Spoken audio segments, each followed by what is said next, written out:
Parehong-pareho pa rin itsura ng bahay. Naniniwala ka bang nagpakamatay si Joanna?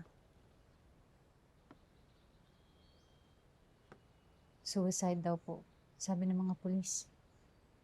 Binuksan niya yung pintuan ng isang gabi. Ilang beses ko nang sabihin sa inyo na kapag gabi na, huwag na. Ma!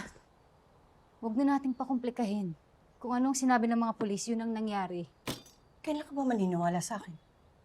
Wala ka naman dito. Hindi mo nakita ang pinagdaanan ni Joanna. Ayun na nga eh. Wala nga ako dito. Pero kayo lagi niyang kasama. Hindi niyo pa siya naprotektahan.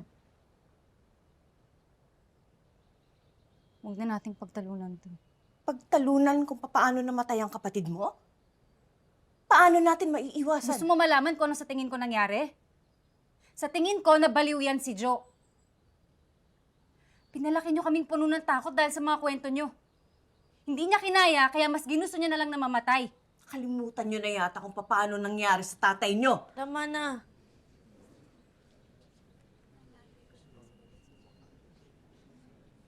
May mga bagong dating na bisita.